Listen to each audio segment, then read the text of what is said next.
NC Impact is made possible by funding from Civic Federal Credit Union. NC Impact is a production of UNC TV Public Media North Carolina in association with the University of North Carolina School of Government. It helps a rural community to understand it's not a rural versus urban conversation. It's a rural plus urban. The COVID-19 pandemic is changing where we work, and this shift may benefit rural communities. Why co-working spaces may be the future of the rural economy. This is NC Impact. I'm Anita Brown-Graham. Welcome to NC Impact. This week, we're looking at how entrepreneurs find the support they need in rural communities. Joining us today are Scott Leviton, President, CEO of the Research Triangle Foundation, Mavis Hill, Executive Director of the Terrell County Community Development Corporation, and Jessica Porta, Executive Director of Raleigh Founded. Before we go to our three panelists, let's take a look at a partnership in Wilson, North Carolina. The goal is to help entrepreneurs overcome some of the challenges of running a business in a rural community. NC Impact's David Hurst reports. It helps to restore moisture and nourishment back into the hair. When Shauna Moses struggled to find a natural hair care product that worked for her, she used her background in lab science to try out her own formula. I tested it out on all my family members, gave some to my mom, and she loved it. And she gave some to her church sisters, and they loved it. And they kept coming back and asking her, where can we get more of this product? It led her to launch her own business. She's since been able to expand her product line and move from running the business out of her house to a storefront in downtown Wilson. At first, Moses says the transition was a little overwhelming. I worked in the healthcare industry as a laboratory scientist. I was helping to diagnose diseases, and that's what I did. I had no business experience at all. So this is a teaching tool. But then she got connected to an accelerator program run by a Raleigh-based organization called Riot. Tom Snyder, Riot's executive director, says they often cater these programs to small business owners in rural communities. They provide them with training and help connect them to networks of mentors and markets. What we're seeing today, particularly since 4G style broadband and now fiber optic and 5G and other things come along, is that ability to authentically connect rural and urban into kind of a greater system rather than feeling I'm isolated as a small community.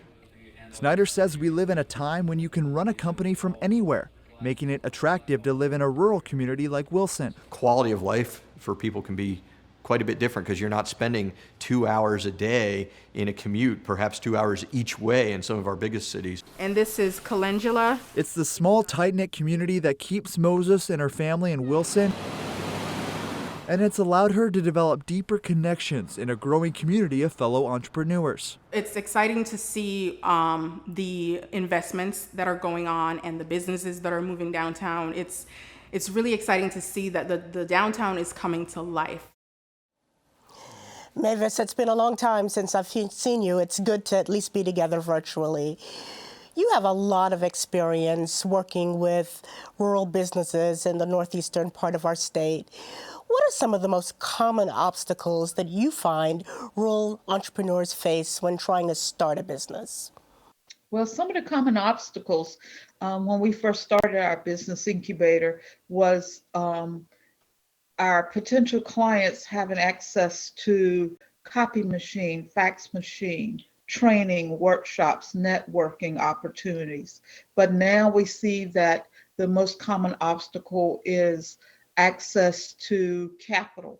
And especially now in the midst of COVID-19, that's even more so. So our small businesses in this area, some of them are struggling because of not having the capital needed to continue their business. Jess, let's turn to you to talk about accelerators for a moment.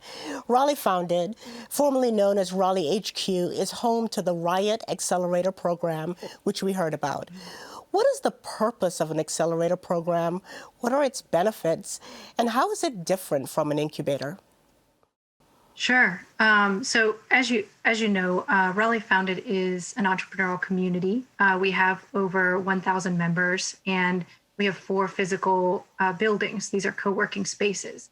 And within one accelerator program. And so an accelerator program is not necessarily a physical space, although in this case it's co-located in a co-working space. And an accelerator is different from an incubator in that it takes typically businesses or companies that already have an idea, they've already got maybe even a customer base or a minimum viable product, and it helps them do some research and experiment and grow and innovate on that idea. And co-locating it in somewhere like a co-working space has the benefits of tapping into that massive network of different entrepreneurs and resource providers. And you can also tap into resources such as the physical space and marketing professionals, accounting professionals, attorneys. And so it has all of the resources that you need to grow and accelerate your business. So, Scott, let me ask you the question that I asked Mavis. What do you see as the challenges of opening a business in a rural area? And then more particularly, how can an organization such as yours, while located in an urban area, help support those other businesses? Well, so we at the Research Triangle Foundation, part of our original mission was to advance the economic well-being of the citizens of North Carolina. So clearly we've had quite an impact in the Triangle, but we and our board are very clearly focused on how that can ripple through our entire state. We were fortunate to meet folks from Warren County and town of Warrenton, and they were facing issues around creating connection between entrepreneurs in Warren County with the entrepreneurs around the greater state. The Research Triangle Park has about 310 companies altogether. About 110 of them actually are in a site that we have called the Frontier. It's an old campus that we renovated, and it's just been very productive for entrepreneurial companies. I would say it's a little bit of a accelerator plus, I would say. So we met the folks from Warren County and Warrenton. They were very excited about how we could make those kind of connections. And we've provided not just helping them make connections with people in the Triangle, but helping make connections with programs that can help them and help the companies that are in their Main Street incubator. Yeah, so as a matter of full disclosure, Scott, I am really proud to serve on your board and really excited about the work that's being done in Warren County. Well, we love having you. So speaking of co-working spaces, the city of Wilson is launching a space of their own. It's called Gig East Exchange. NC Impact's David Hurst takes a look.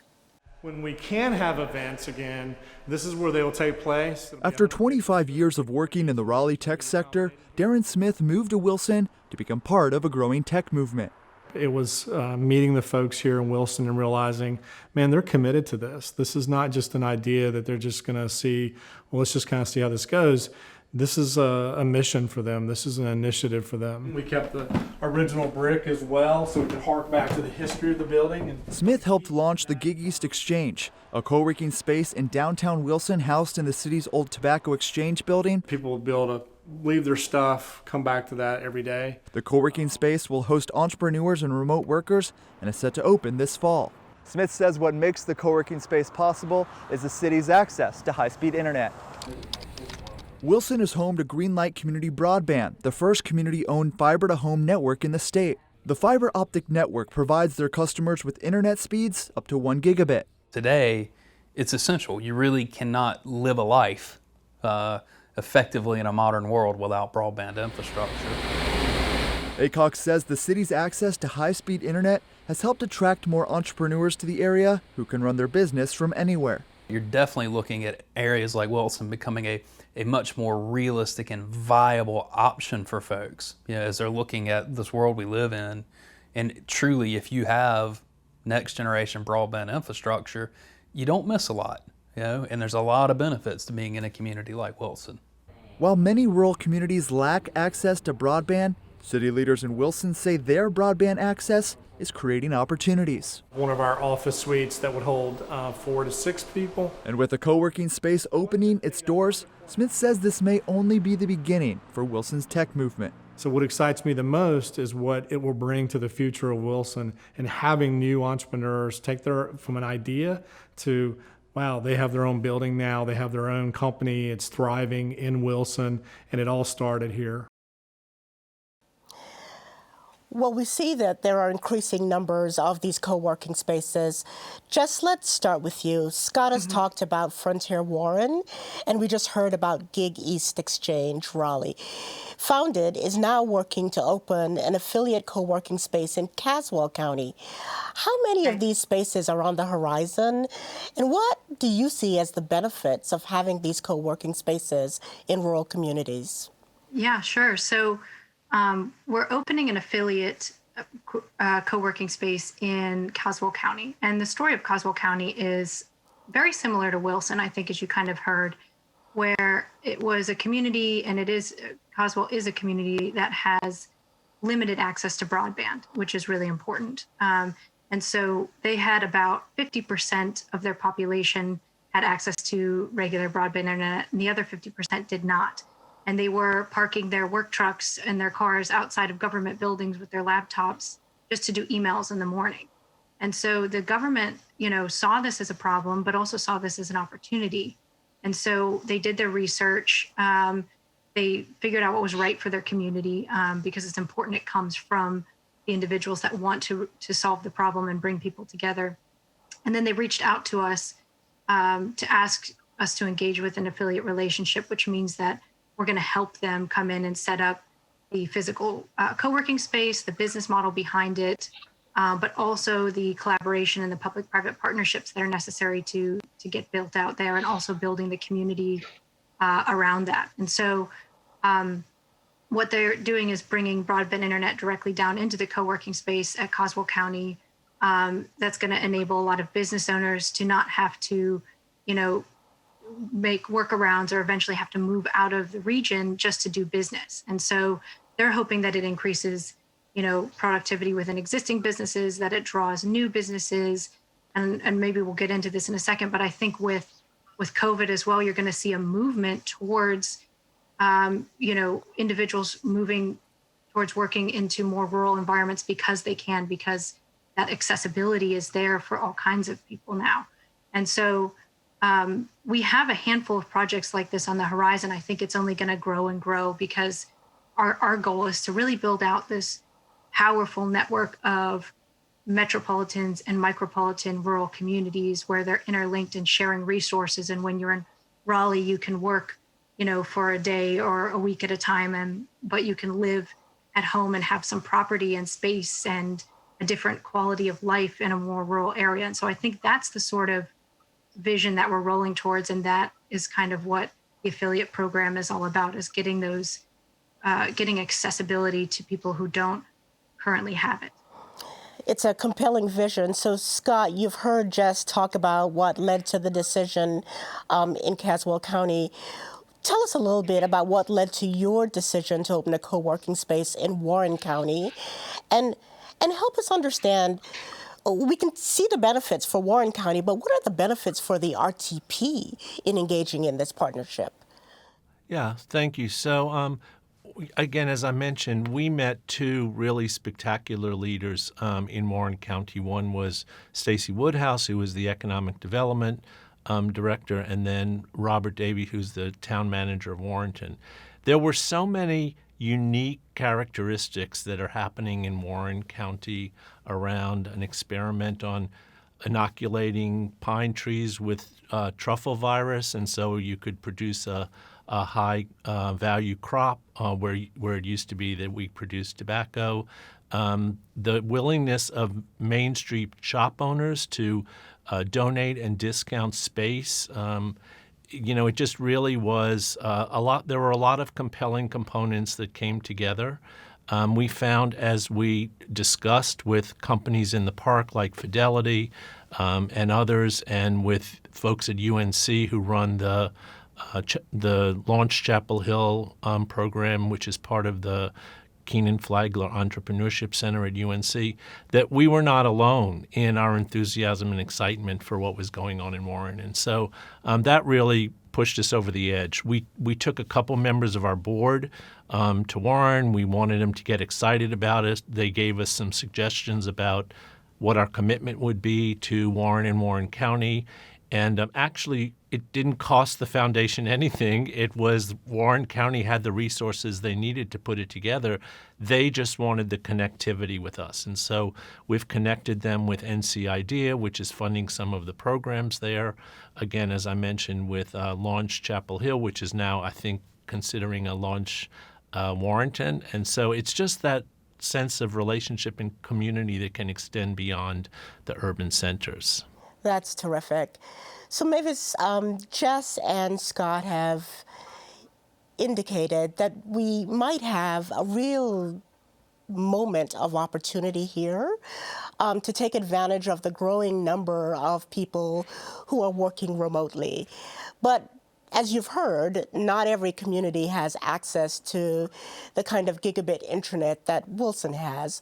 What are your thoughts on how other rural communities might overcome some of the broadband challenges they face? Well, some of the ways that we're looking at how we can overcome those challenges is we're using hotspots. We're taking locations like the Terrell County Business Incubator and allowing people to, come into our driveway or parking lot so that they could access our internet until we're able to get enough attention out here that they realize that all of North Carolina needs the same level of broadband service. Thank you, Mavis. The City of Wilson's goal is to support their entrepreneurs. They are bent on becoming the tech hub of Eastern North Carolina. NC Impact's David Hurst reports. Hello, this is John with North State. After serving in the military, Jonathan Chambly wanted to come home to Wilson to be near family. But at the time, he was concerned about finding work.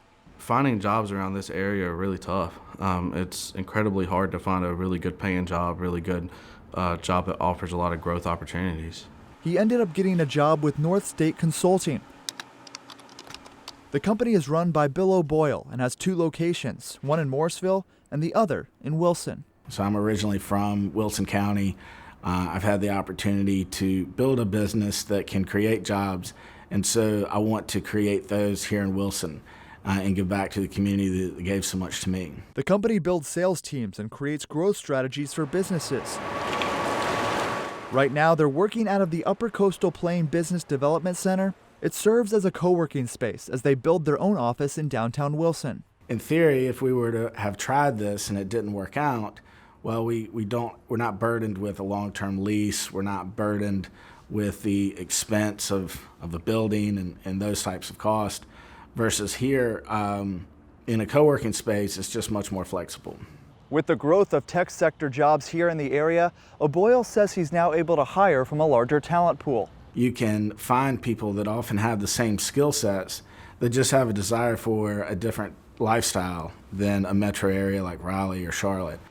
Chambly says as more tech sector jobs open up in Wilson, he expects to see many of those who he grew up with to return to the area. These types of jobs are more of your higher income jobs, which will create, much better opportunity for, those graduating college and wanting to come back home.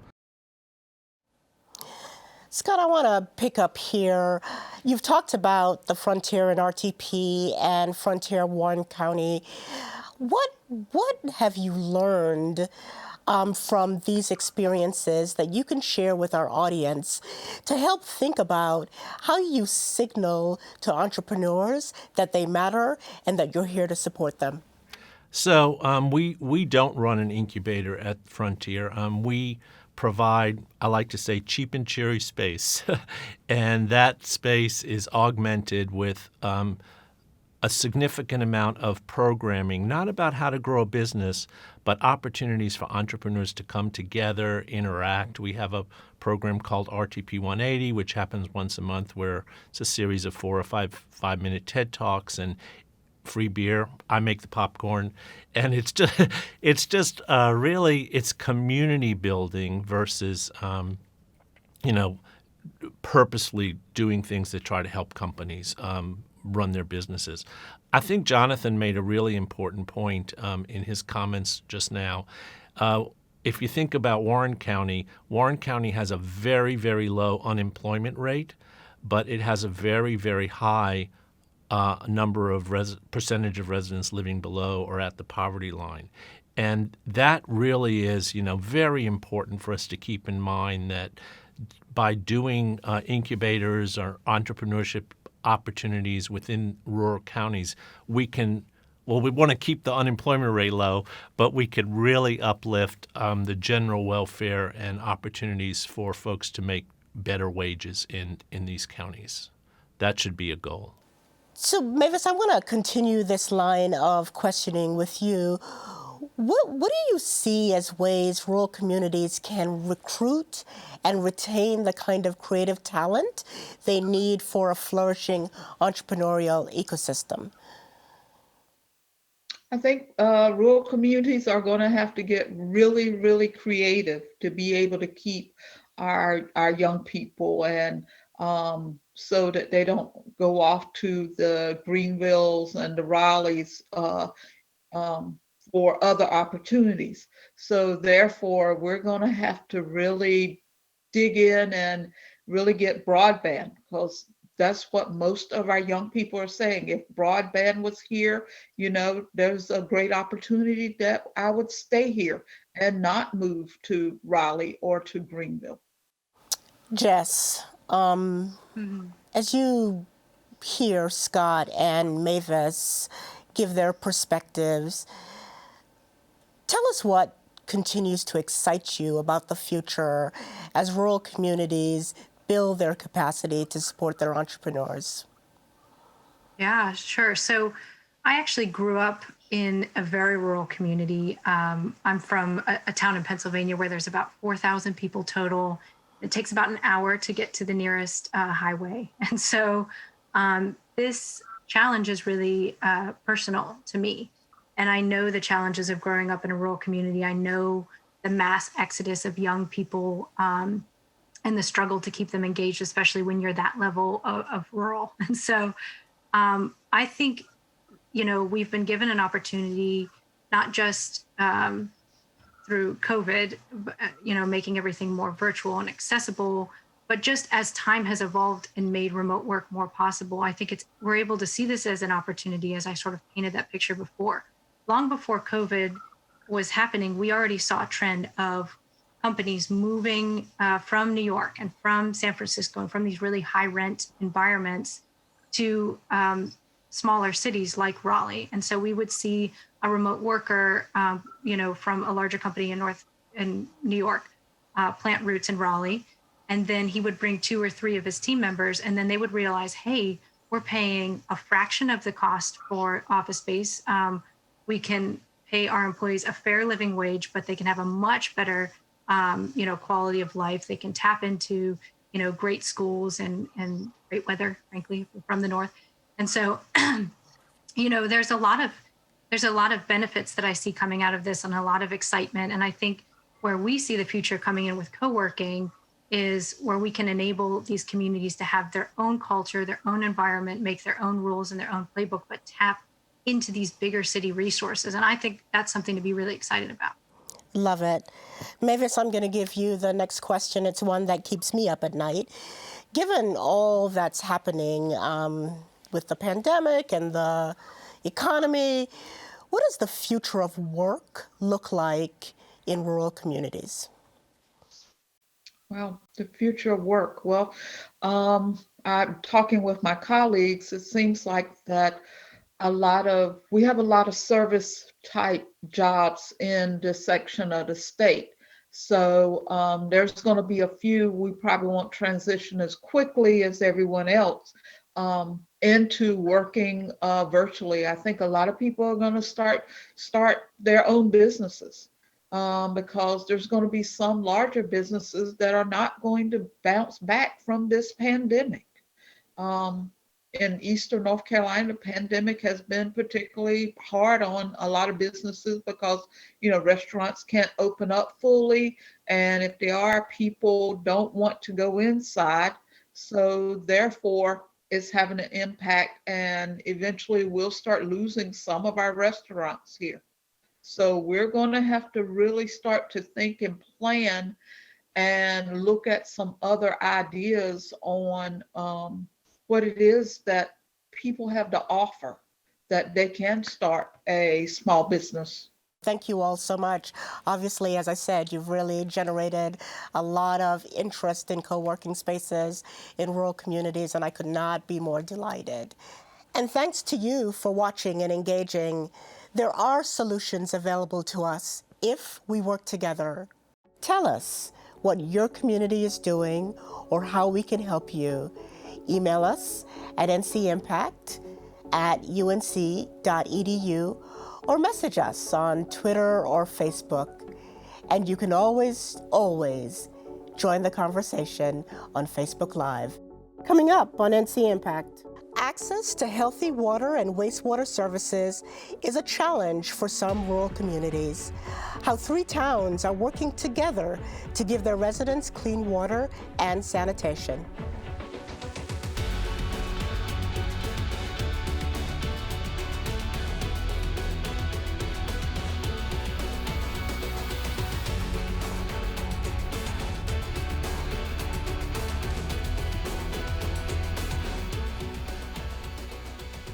NC Impact is made possible by funding from Civic Federal Credit Union. NC Impact is a production of UNC TV in association with the University of North Carolina School of Government.